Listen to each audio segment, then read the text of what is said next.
Started with the opening roll call. So, Deb Roby. Here. Ed Rolls. Really here. Here. Carl Warren. Here. April Evans. Here. Beth Hallman is on. Beth? Is she on? And Linda, I just got a text from who's not going to be able to join.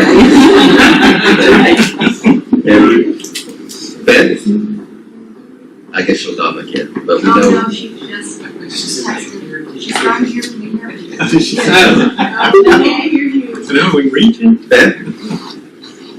Because I thought we heard her. She first. When she first did. Have to do it by chat.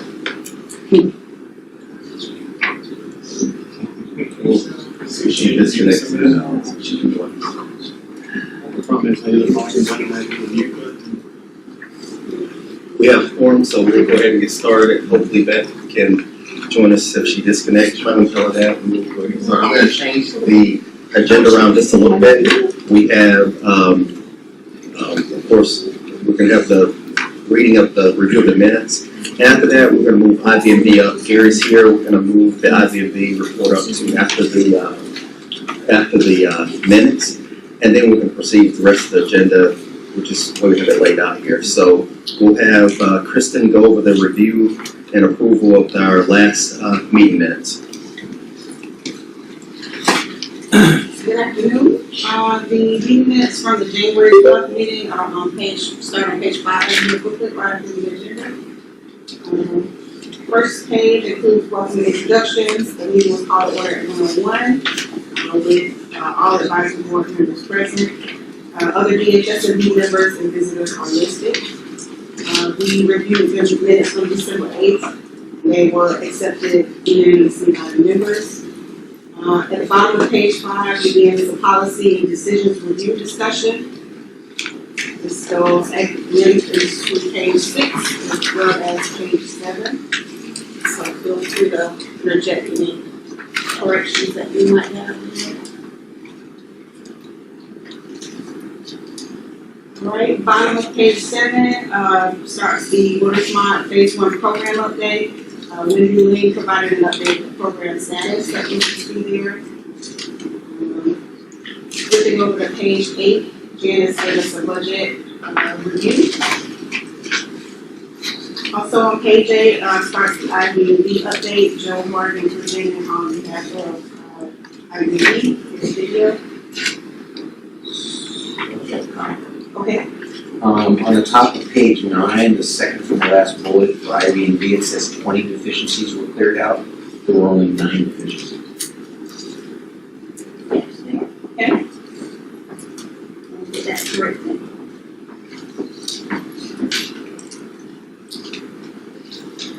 Anything else? Okay, page 9, midway there, we didn't have any change requests to review with the advisory board. The senior DAs gave an update on the requirements validation and the progress of teams. And at the bottom of page 9 starts the communications update that was provided by Samari Jones. This continued over to page 10. The meeting was adjourned at 1:33 p.m. And on page 11 provides a list of the handouts that were provided to members. Just have one other correction on the third bullet from the top, page 10. We will proceed, not we proceed.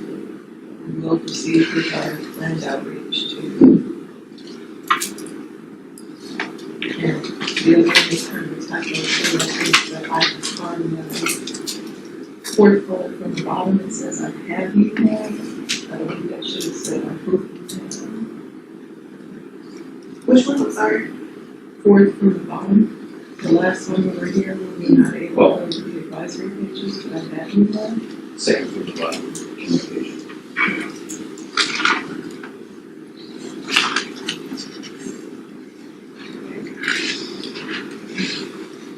Any other corrections? Okay, at this time, I'd like to call for a motion to approve the meeting minutes on January 12th, 2016 with 3 corrections, one identified on page 9, correcting the number of deficiencies, and 2 grammatical corrections identified by somebody on page 10. Is there a motion to approve? Is there a second? Second. All in favor? Aye. Any opposed? Thank you very much. So, thank you. Beth, were you able to join? I'm on, I dialed back by phone. Okay, great. Now we're gonna, as I mentioned, Beth, I don't know if you heard, we're gonna change the agenda around just a little bit. We're gonna have the IBMB update now. Gary, you'll hear from UI. Thank you. So from an IB&D perspective, we're at a point in the project where it gets kind of boring for us.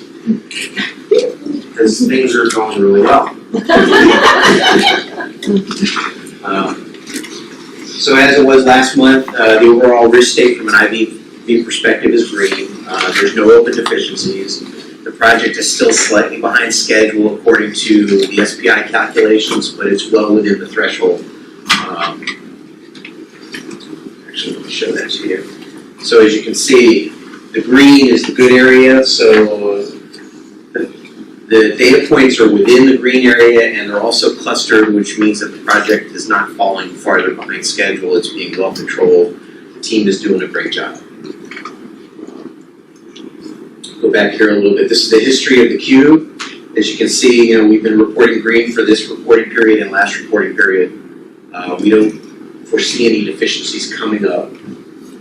We are paying attention to what's happening in the next phase of the project with the release plan and the development efforts, and we're starting to work with the project team to take a look at the deliverables that are coming out in the future to see which ones we want to take a look at and include in our analysis.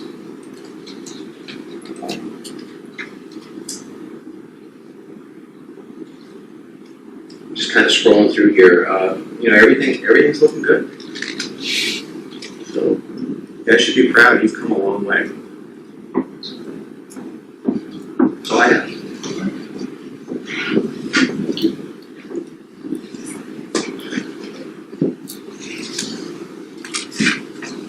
All right, next on the agenda is our stakeholder outreach update, I believe. So basically, we've had a few meetings, but the ones I want to highlight, I think somebody has some details on these later. On the 20th of January, I believe, we the group went down to Orlando and met with some of the tax collectors. We have 3 focus groups, as we have mentioned. Linda, who's well aware of that, she's not on the line with us today. We have a focus group for the portal. We have a focus group for deal issuance and also for renewal. Samadi was able to secure a very nice facility down at Valencia College. We had like 2 classrooms there. We ended up combining the portal group and the renewal group into one classroom. Andrea and Laura and Judy ran the portal renewal, and then Jessica and Kathy did the deal issuance group. And things went really well. There were a couple of items. I think this time we're going to kind of briefly go over some of the highlights from your area. Jessica, you can go first, and some of the things you're in the deal issuance from the tax collectors. So we started off by giving an overview of what the new system is going to include. We had mock-ups to show them and kind of went over the requirements for each one of those pages. And out of those, we had 14 issues that came up total. I wouldn't call them issues. It was more like we gave them the opportunity to give us feedback on what are the issues that they're having currently with the new system, and then we showed them how we addressed it in the new system. So I'll go over 3 of them.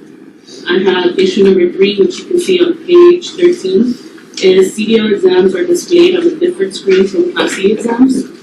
And we let them know that and show them that in the new system, all of the exam data will be on the same page so that they can compare the information from the same page.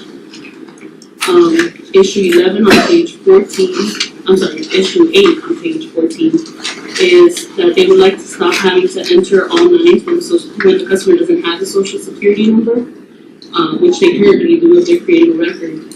Well, we let them know that they're no longer gonna have to do that because we're gonna have a no social security number indicator, which in the back end will fill that in for them. That way they don't have to spend time typing in the numbers, and there's less room for error, so they won't be entering the wrong numbers, like all zeros, for example. Issue number 11, users would like the ability to add comments when voiding a transaction. Currently, if they void a transaction, there's nothing that they're putting in there, they're just gonna void it, and at some point, if somebody's looking at that transaction, they just kind of have to figure it out or call that manager and ask them why they did it. Now we're making it a requirement to enter a reason. That way, there's no question and they can add comments if they need to. So, And were there any issues, that came up that they were just totally unhappy with, anything that we need to take, or anything that they no, just? overall, they were very happy. They gave us a couple of suggestions about what to remember when considering the page designs. One of those was remember that frivolous users are tab happy. So we have to remember that when we're designing the pages, we're also saying that, you know, questions that are related to each other are next to each other so that when they're tabbing through, they're in the correct order. They asked us to enter information like the ability to submit medical information outside of a transaction, which we're including new transactions. So those are still things that are up for debate that we're discussing during our grooming meetings. And once we have a decision, or if we can't come to a decision, then you'll see it come up on our decision document so that we can discuss it here.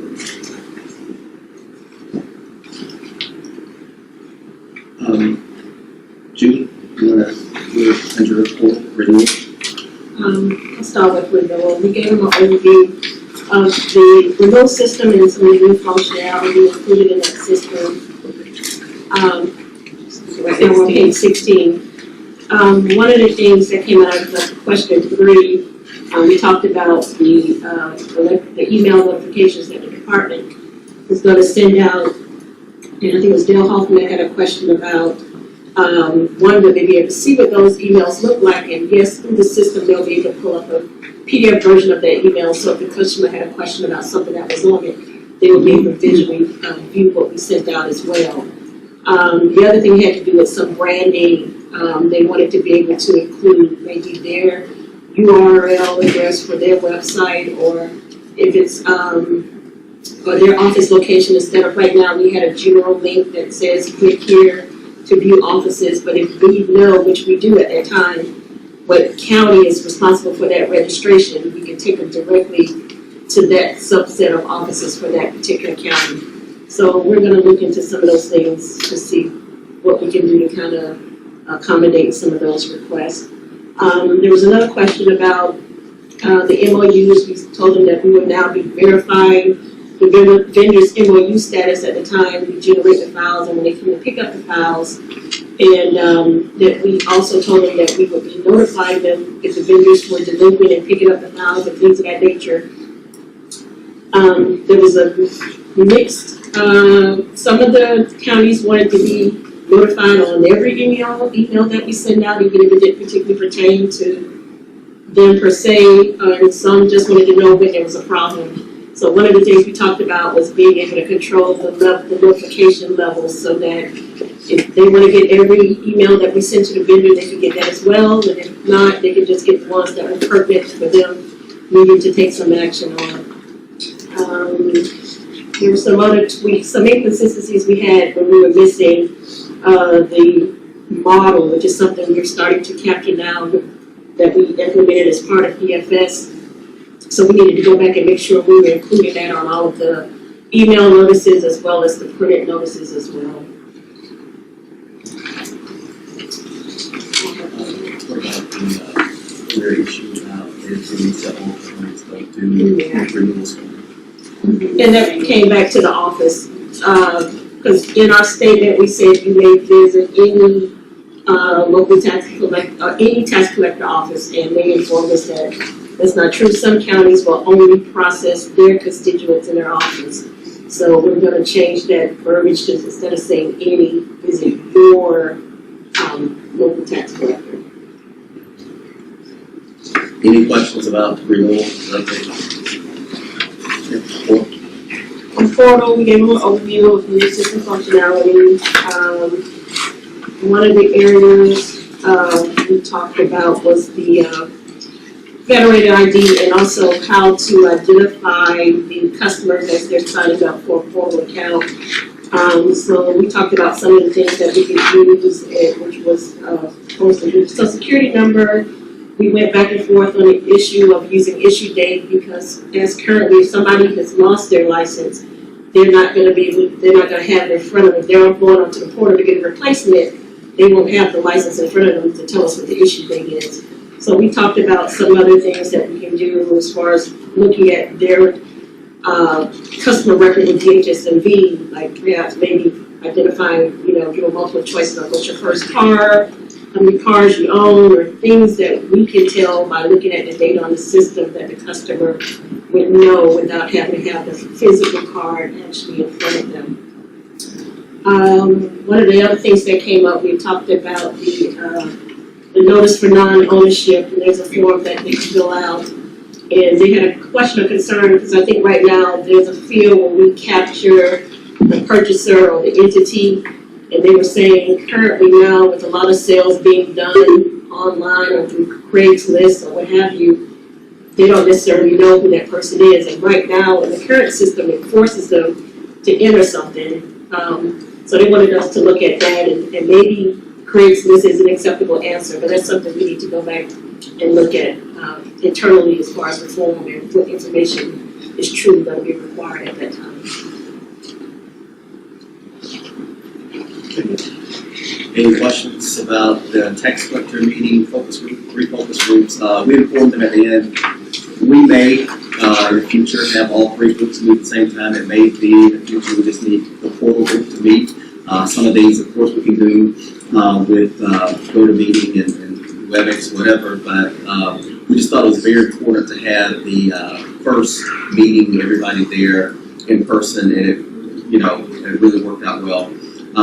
Last week, I think it was, we also had a meeting, Beth set up a meeting for us to talk to the clerk of courts, and Chris is going to give us an overview of that meeting, and Beth, you can jump in if you like as well.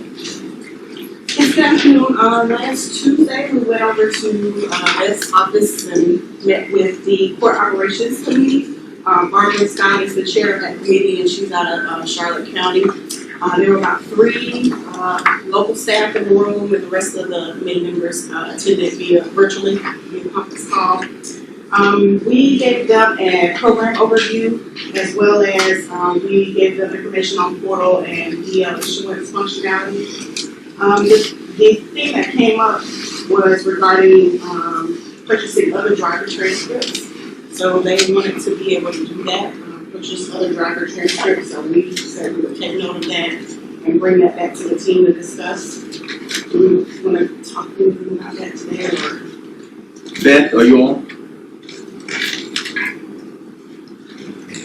No. Yeah, so they had lots of questions. They just wanted clarification on kind of the things that we were showing them, with lots of good feedback about where we had gone, so the progress that we've made thus far. So. And Julius, there was one other thing that came out of that meeting. At some point, they have requested, which we have,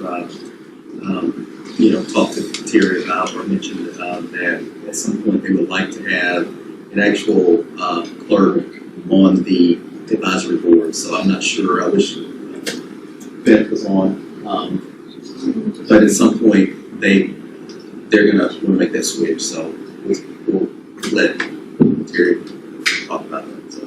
Did you have any discussions with them? You mentioned driver records, which I know is a subject of interest to them. But anything about citation processing, or did y'all not get that? No, I mean we talked about citation process, but there was not any no questions that they Nothing about these things, or they didn't. Just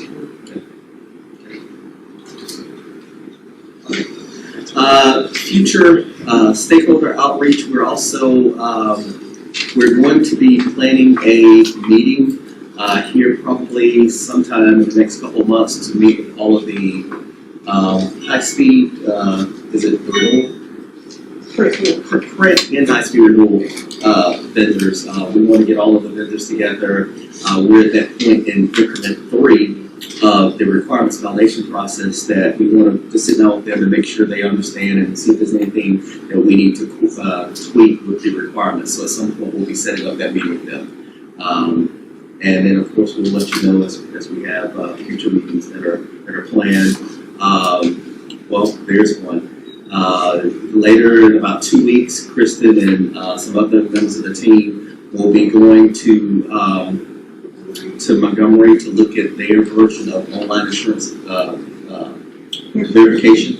And they're going to leave there and drive to Baton Rouge to look at Louisiana. They will have just implemented the week prior to us getting there. So we're, of course, after meeting with the insurance industry, their committee, we told them we investigate that ESC is aware. The trip has been approved for us to do this investigation. So a member of the advisory board will be with us. Carl is going on a trip with us. He seems so happy about that. So all that time in a state van. So that will be in 2 weeks, right? Yeah. So. All right, next on the agenda will be policy and decision review. Jessica and the team are going to give you an update on those decisions that have been made by the ESC, and of course, some of those are still open, so we can walk you through those and a couple new ones that were added to the document. Alright, so, the first item that's still open has an update is CIT 02, which is on page 22. That's the one team to discuss how to handle out-of-state citation numbers. Currently, we use 4 zeros. Consider using the reference ID number. The update is the zeros are not helpful when legal is involved. Leave this item open until more information is available. And CIT 03, determine if Florida citation numbers will be expanded to 20 characters. The action item for this is find out if state to state has issued identifying numbers for each state. If so, plan to use these numbers in the new system to prepare for state to state. I think that one, they asked us to talk to you, Doug, because you're on the committee for state to state. And I guess we have to have like a follow-up meeting to discuss some of those things, like what do we see or what do we foresee that we're having to implement in the new system to prepare for state to state. It should be very similar to those.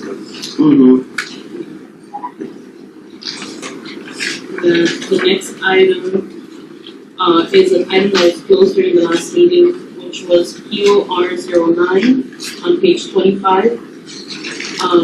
And ESC asked us to close this item and use the recommendation, which is, let me read what it says. It's currently an individual could not go into a field office and request another driver's transcript, only their own. Verifying that the department wants to allow, or verify that the department wants to allow individual customers to purchase other drivers' redacted history records via the new online portal. If so, should the search criteria be more precise? For example, BL, date of birth, and how many inquiries at one time. So, based on the last recommendation and after giving some examples of what those transcripts look like, they would like for us to go ahead and require that the user uses the BL number or the first, last name, and date of birth. So they have 2 options, and the first, last name, and date of birth are optional when using the BL number. Or social, and the social security number, if you put that. Okay.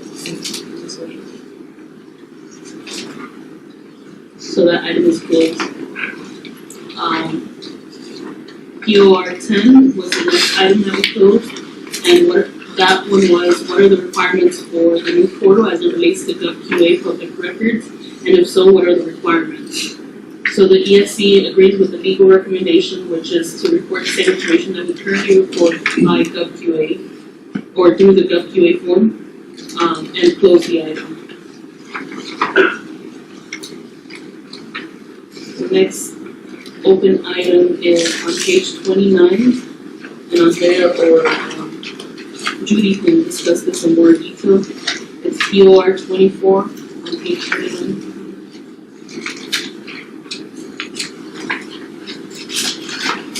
So it says currently if a transcript request is received in the mail for a driver license record and the driver license record is not found, the customer does not receive a refund unless the amount sent is greater than $10. Or the customer requests a refund for the amount exceeding the $2 not found fee.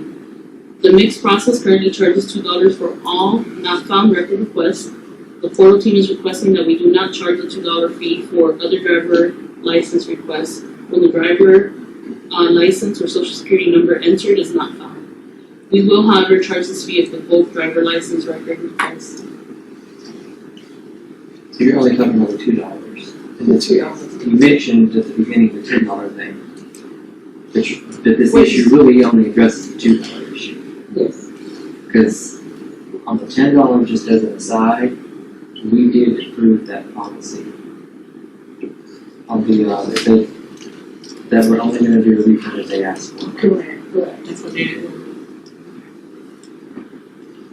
And the reason the team, one of the issues we had was about for the individuals, if they request another driver's transcript and it's not found, the reason we were saying to not charge a $2 fee is because the customer will realize once they get to the shopping cart and get ready to check out, where we, on the page itself, we told them it's gonna be $10. They get to the shopping cart and see they were only charging $2.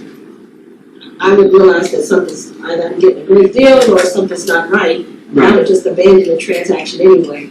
So that's why it was our recommendation that we do not charge them online for it. We would do it in bulk, but not online. So. And we were gonna verify that the DL number that they entered was correct and just returning them an error message if it wasn't, but not in the bulk process, because they're giving us an entire file.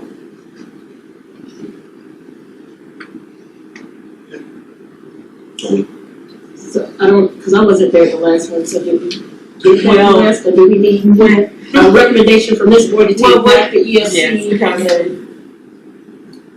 ESC Diana thought that her thoughts were you charged the $2.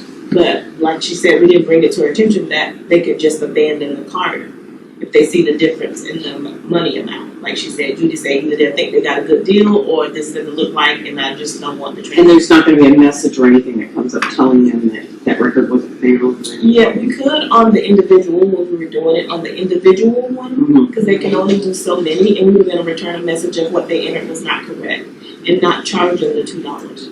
But on the vote, because they submit the file, we wouldn't do that, we would do like the mixed process is currently doing. They send the files, we validate, and if they have incorrect ones, and then we send them and build them. So it's a little different. But where is the dividing line between, what do we consider bulk?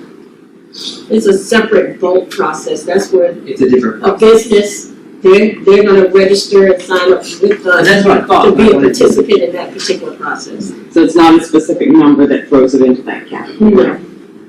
And through the portal, you can only buy one at a time? 2, 3, 4? I think we have a limit on how many they can. Yeah, If we have a limit on you as a person buying another record, I think it's yourself and one other one, then you would have to do something else, come in again. But it's for a particular time period, you didn't have to come back after so many days or whatever. So, okay. So if I'm trying to buy 2, and 1 is not found, we're still just gonna charge with the 1, and not the $2 for that second. Or if I buy 1, and it's not found, we're not gonna charge the $2 for that either. Correct. So it's really 3 to 4. Effectively, 2, because you can do yourself and one other. So, and we definitely not gonna charge you because you had to authenticate as the person coming in for yours. But they're separate, they're like, almost like separate transactions. You come to the screen, you select, I want my own personal one, and you put it, well, you don't put it in because we know who you are. right. And it's gonna be there. But if you select, I want to purchase another driver's transcript, when you come to the screen and fill in their personal information, right then you can tell you Right. DL not found or whatever's not found and don't go any further. Will we offer them an opportunity to actually buy the not found though, if they want to? We didn't think of that. It's rare, but it does happen, where people will want a letter that says there's no record. With those given. Right, because they want confirmation. It's rare, I'll readily admit. But there may be people who, their other state, or make sure I say this right, but the other state, they moved to another state. And what they're actually trying to do is get a clearance letter. Do we still offer that as a separate item? Correct, we just have that So they have option. the clearance letter then, because see, some states say clearance letter, some states say go buy a driving record.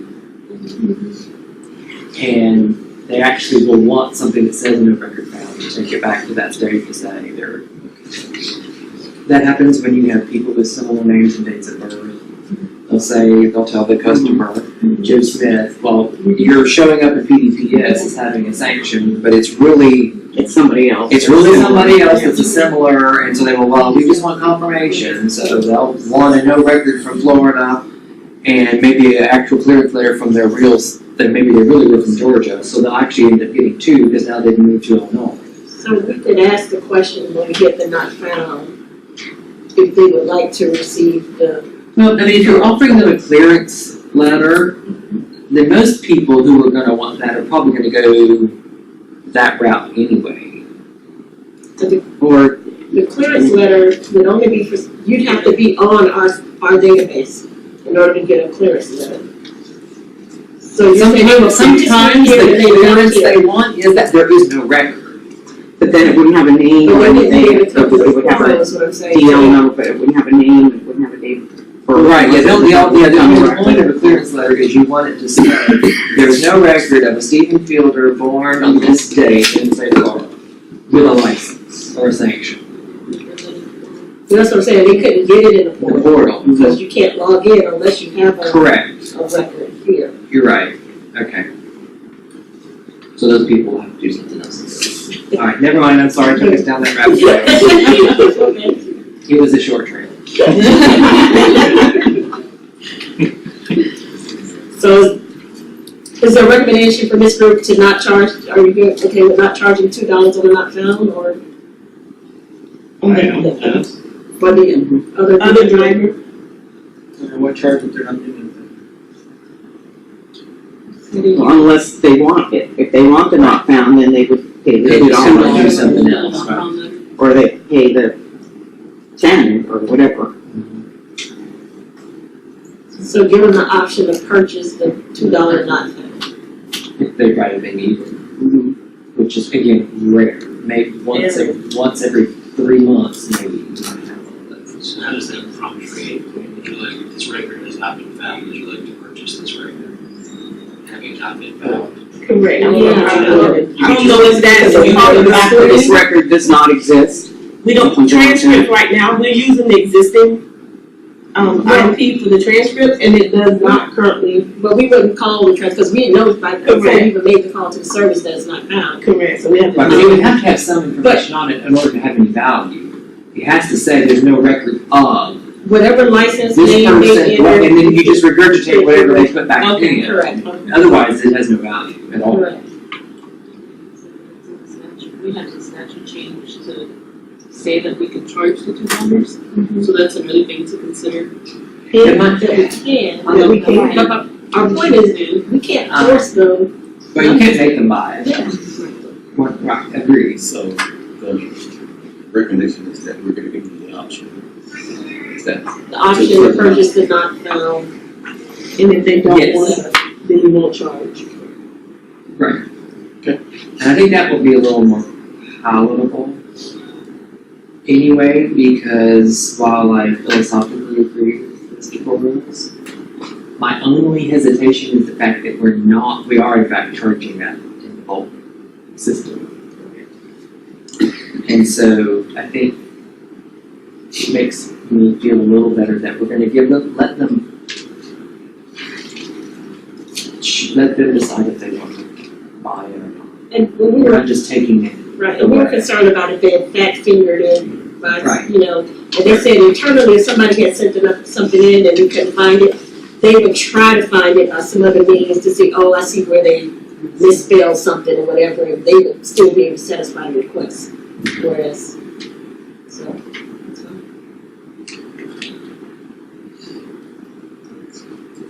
that's fine.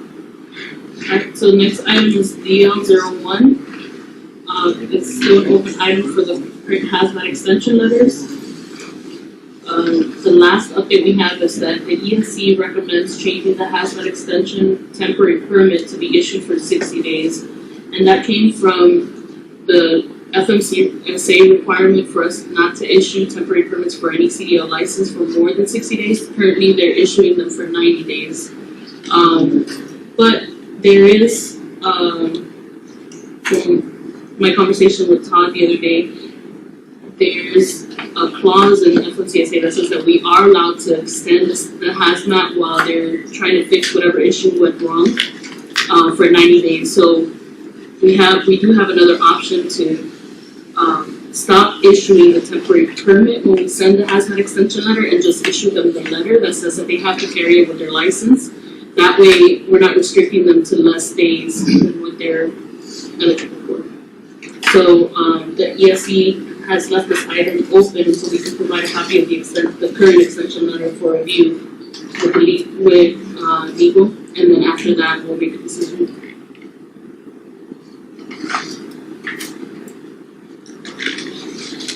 So the next item is DL05 on page 30. The motor voter application should allow users to enter a partial address in the previous address field. This is actually one of the items that has been recommended to be closed, but it remains open because we're waiting to obtain a DOS legal or I guess an official sign off to say that they're okay with these recommendations. That goes for DL07, which was about recording the information. I'm sorry, not that one. That one was actually closed because of the WQA requirements. We're going to follow what Portal is doing. But DL10 on page 31 and DL11 on page 31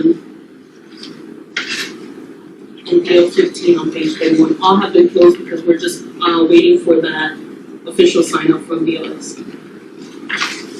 Next item is DL23 on page 32. This was the one that we discussed during the last advisory board meeting, and we're still pending the DOS and DHS&B legal opinion on this. It's about having access to the motor voter data so that we know what updates truly need to take place on the customer's record for motor voter.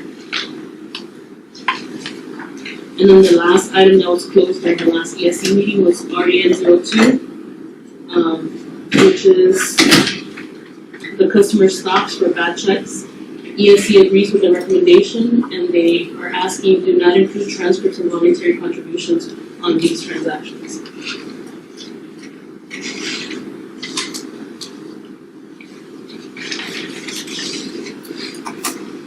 Other items are still pending notification. Any questions? Okay. Janice, you wanna come up and go over some financial updates for the public, please? January, was very clean. We're excited. We are on track again. We are working, staff are currently reviewing 4 deliverables that we have. We're getting another one released this week, and IBMB's released this week, so we're working on a few more. Hopefully we'll have all those closed out the end of February and paid by the end of February, so we'll continue to be on track. Our budget amendment number 2 has been uploaded into Constellation, from what I understand, so we should see that released within the next couple of weeks. So we're in really good shape going into March, the last quarter of this fiscal year. Yeah, good news from us at Summit, so looking forward to having those numbers finalized in the next 2 weeks. December. It's actually, it was sent, I confirmed it through Jim, through December, but it is now on through January. So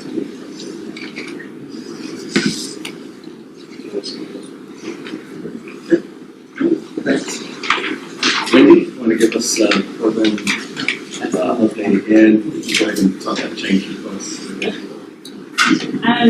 Just to give everyone a status on where we are with the schedule, we are trending still slightly behind with our test case development.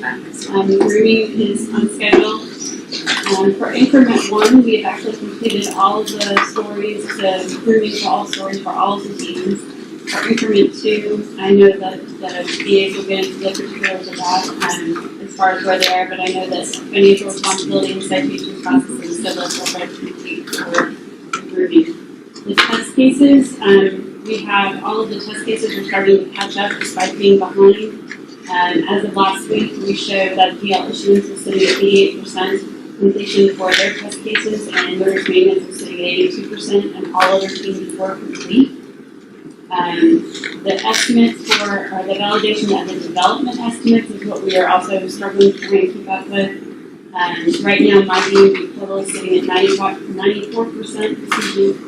Renewal notification is at 84%, DL issuance is at 60%, motorist maintenance is at 65%, FR is at 31%, and citations processing is at less than 100% complete. So the reason for new movement on FR is the fact that they're still trying to go back and review those epic stories that they've identified.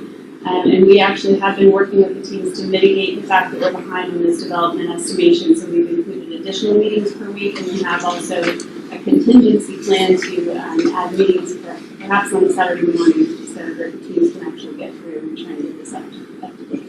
I want to jump in 1 second, and I think we have talked about this before, but that was one of the lessons learned from working on EFS and capture.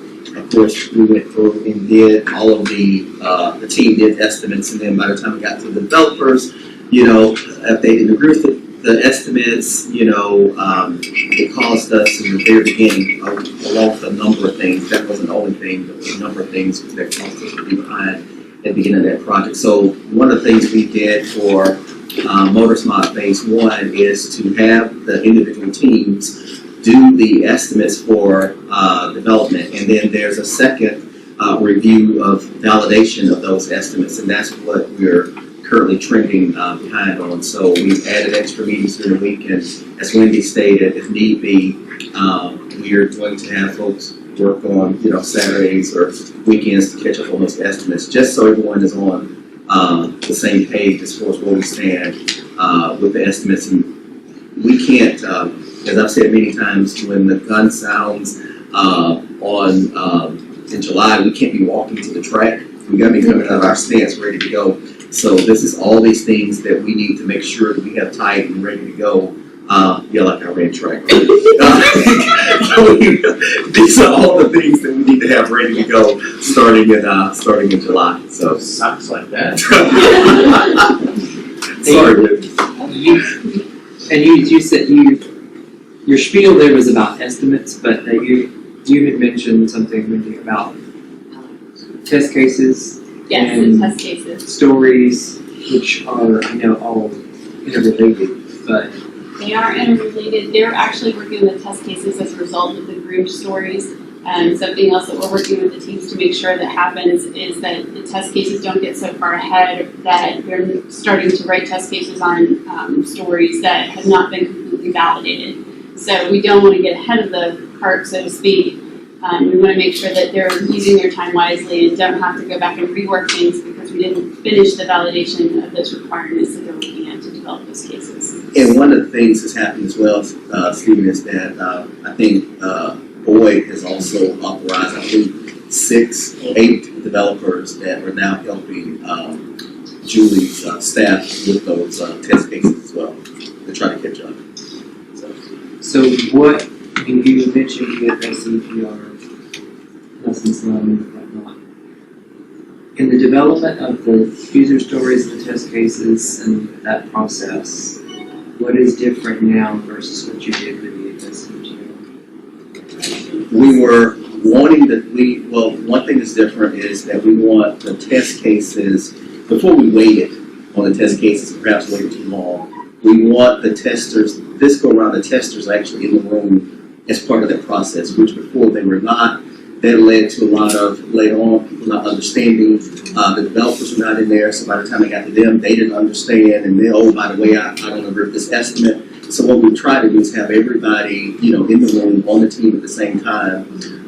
Now, we've had challenges, as you know, with trying to get the testers in there because they were short-staffed, but they were also finishing up capture and EFSETR. Right, So- because we can't be over testing and doing all these meetings at the same time. Right. So, Right.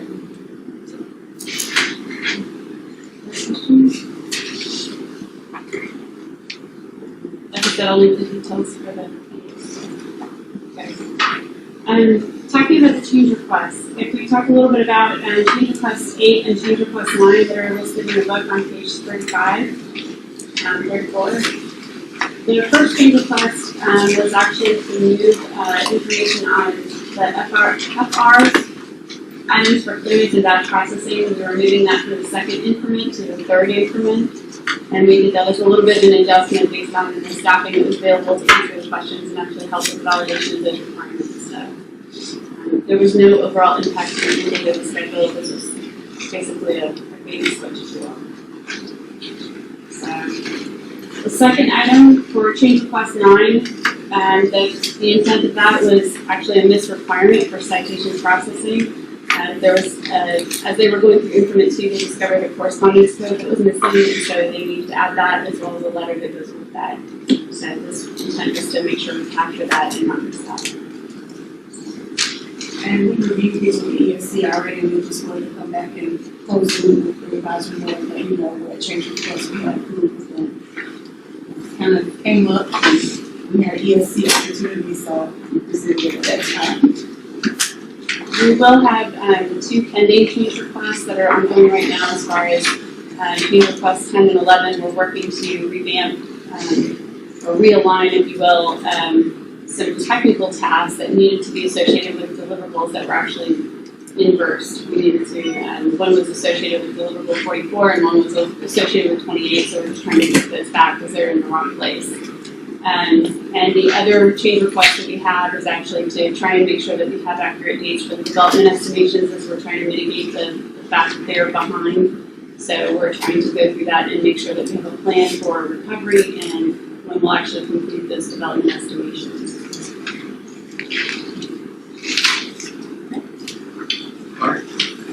Now we're down to requirements validation. I have all the CVAs, give a quick update on where they stand with their requirements validation for teams. Is that good? For financial responsibility, we're currently working on reviewing deliverable 36. We're in review cycle 2, which has to be submitted back tomorrow. And we're getting ready to start increment 3, C's tags, and we are on schedule for that. And citation processing SID list, we're currently working on reviewing deliverable 39, review cycle 1. And we're preparing to start increment 3 with point suspensions. And citation processing is also on schedule. For DO issuance, we're wrapping up the functional areas exam and cashier, and we're due to finish proving on Thursday, this Thursday, February 11th. Our deliverable review will start on February 18, which is next Thursday, and we're on schedule. For the renewal notification team, we're in increment 2, we're closing up the last of those user stories for this increment. We've actually started some pre-reviewing for our deliverable, which is due on the 24th of February. Everything for increment 2 is going well with our schedule, and everything looks good.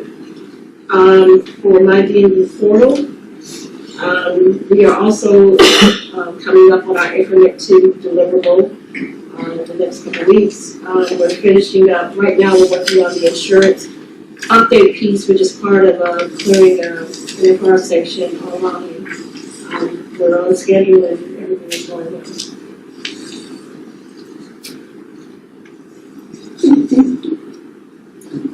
Okay. All right. Any questions? Just one. The modernization project as a whole, the entire thing, is obviously a multi-year deal. So for all of the teams that you have and that you're working with and all the work that you're giving, you mentioned you're trying to catch up on some things and maybe work some Saturdays or whatever, which is all fine, and sometimes you have to do that, and I get all that, that's fine. But overall, the pace at which everyone is going on your side and for what you know about the motorist side, is it sustainable for multiple years? Or are my concern, are we going to burn people out? Well, I think the one thing that has to happen in July is that once we move into development, they've already started on reducing the number of people on the teams. We just haven't submitted that yet because we're not going to need as many team members at that point for each of the teams. As far as at some point there'll be a slight break, I guess, before we start looking at motor vehicle. One thing that we're looking to do in ISA so that people don't have to, and that's going to give some relief to motor services and DAS and the other divisions and offices or whatever. But in ISA, one thing that we're working on doing is that we will dedicate some of the developers, rather than try this 30%, your 40%, your 60% on Motors Mod, you either on Motors Mod 100% or you're doing operational stuff. So that way people are not having to get pulled back and forth between the two. Now, of course, we know that if any operational issue comes up, the state is down, we'll pull whatever we need to whatever.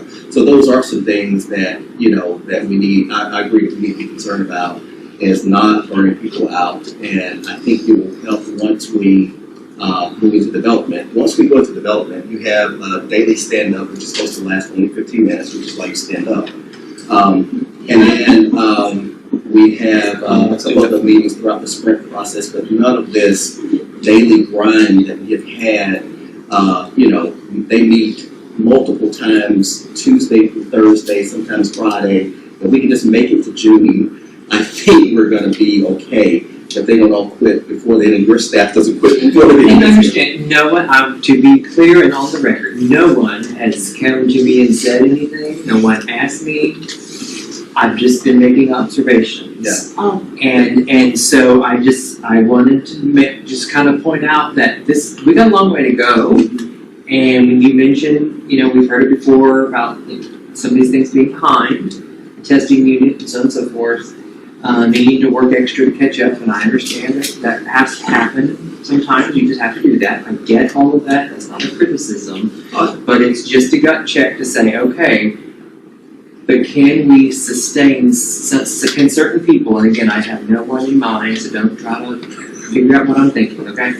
It's just a general overall concern that I want to make sure that we do keep that in mind, because it is we're talking several years of this. And if we want it to be successful, we need to be successful in year 6 or 7, not just in years 1 and 2. It's got to be sustained the entire time. And so we need to get into whatever that is, some sort of And I think the pattern good news, that everyone can live. yeah, and I think the good news is based on the schedule, it's different resources have different crunch times. So for instance, with the development estimations, we know that we need to, tighten that up.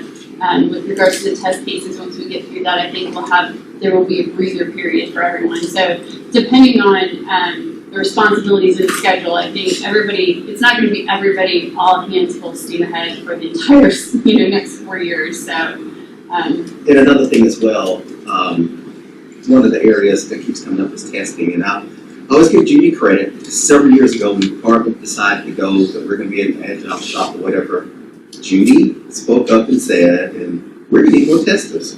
She says, because you don't test the same way. You don't, sit there and, then all of a sudden you get all this massive amount of things to test for a release, and then they go off and develop. You're gonna get things, and you didn't listen. The whole department could not listen. And, now we see that as even if we're not doing motorist modernization, I believe that at this point testing will still be an issue. But one good thing about it is that I know Deb, and you know this as well, that Robert and Steve probably knows as well. Robert is looking at bringing in additional testers that's going to help with that. So hopefully, moving forward, we can be okay. And you're right. While during this year that we're doing development, before we start ramping up for requirements for motor vehicle, I would love to find a way that we can minimize some of the daily grind of those meetings that we have for at least a year that we're meeting, you know, that amount of time. So. Well, thank you, Judy, and she isn't the only one. I heard it from others as well. Oh, really?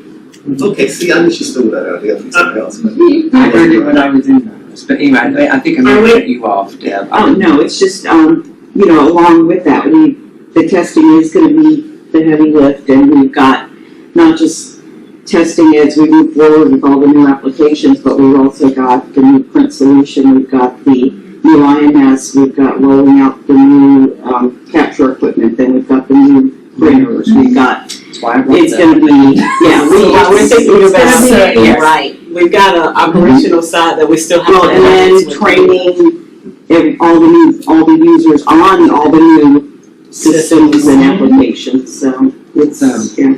While it is true, I was not thinking about a particular person. Yeah. I was thinking about all those things that you just said that I know are coming. But Deb, you're also, aren't you dedicating some resources out of South Florida as well? To Oh, absolutely, testing yeah, teams? we've got, You wanna we're gonna talk have about- about, probably looking at least, a core group of about 15 to 20 people who are gonna be involved in the testing, and because we've gotta have the resources to switch people out, and, so Oscar's ready, he's gearing up, he's getting people involved, and then, they're also gonna be the people who, as we go forward, will be in the tax collector offices and the other offices, training and making sure that people know the application, testing the IMS, testing the hard print solution in the application, so, yeah. Good opportunity for a lot of people to shine and do something new and do something interesting. We'll just keep propping them up and sending them on and stuff. Proper everywhere. Send them on. They're excited though, it's something new and interesting, and, to get you on the front end, it gives people a lot of opportunities to do things that they wouldn't normally be able to be involved in, so. Yes, thank you for giving me that opportunity. You're awesome. With somebody, would you like to come up and give us a communication update? Well, I have a question when it's time. Go right ahead. Can I ask a question? Sure. While we're still on Q&A, when we talk about citation processing, could you tell me more specifically what that means? Okay. What should we? What else is included in that? What's in the citation? Well, it's mostly in-house stuff that we're changing, as far as like the clerk's office and stuff, how they're submitting to us. That's not changing any, it's mostly how, once we receive the data, how we're doing it in-house versus going, some things are gonna go real time instead of batch. But mostly it's in-house stuff that we're modernizing. Okay, so when we get to the point of the TCAS interface with your mainframe or however you're doing it now, just make sure to let me know so we can set up whatever meeting with our technical staff needs to be done. Okay? Okay. Thank you.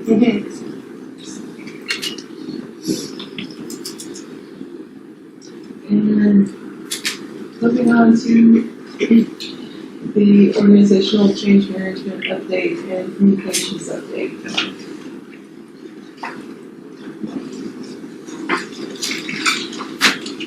And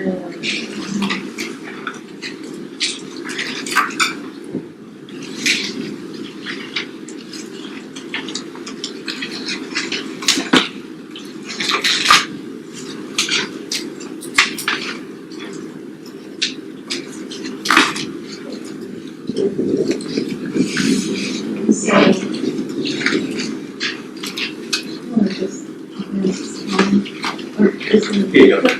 Okay.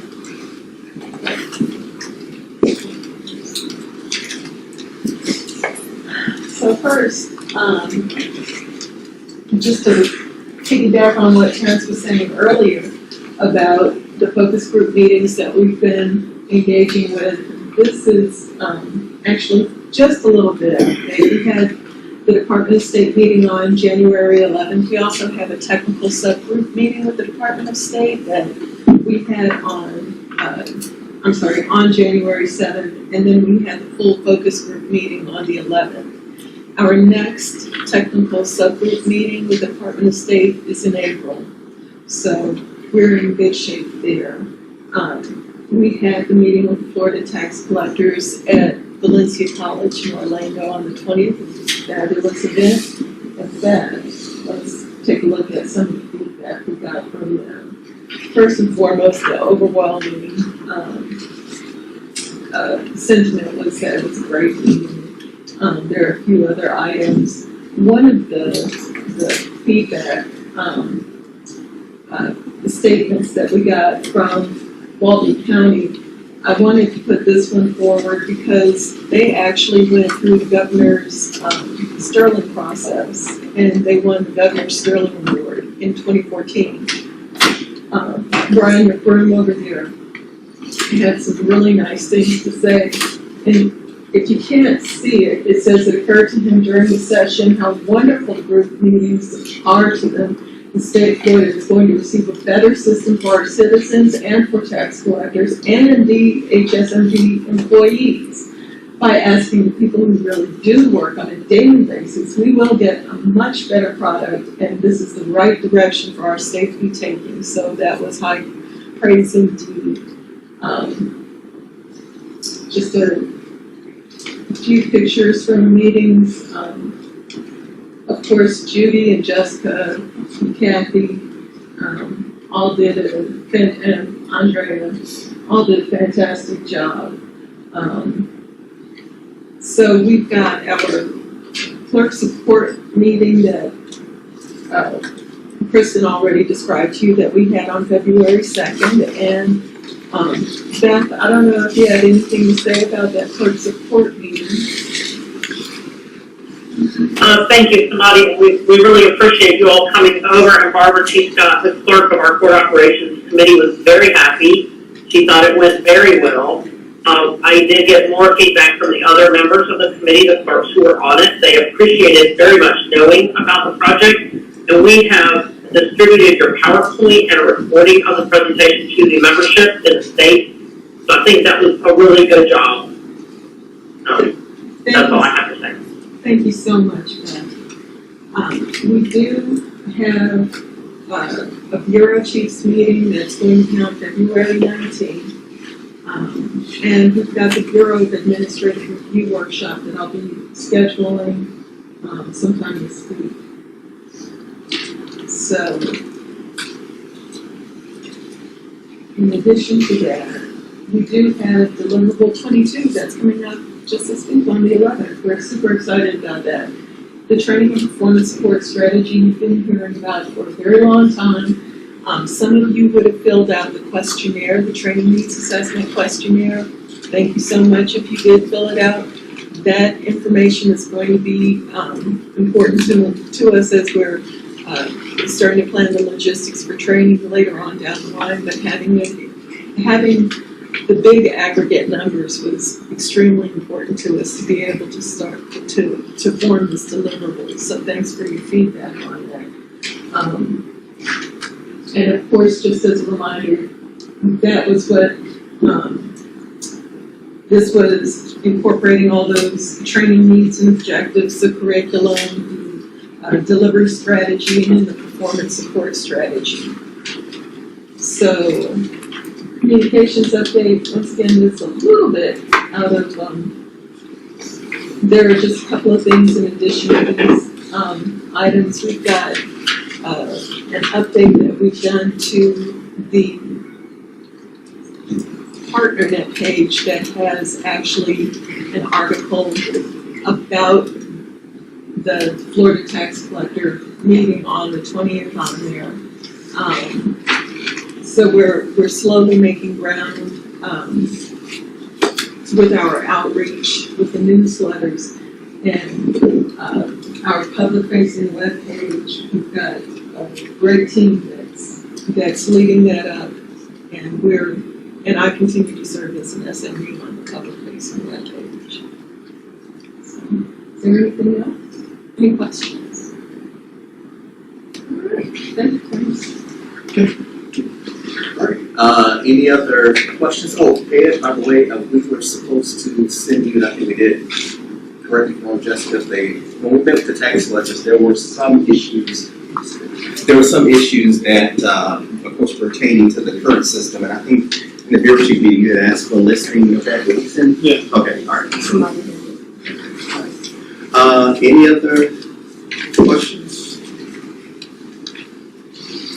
All right, so if no other questions, we'll adjourn until next meeting. Thank you.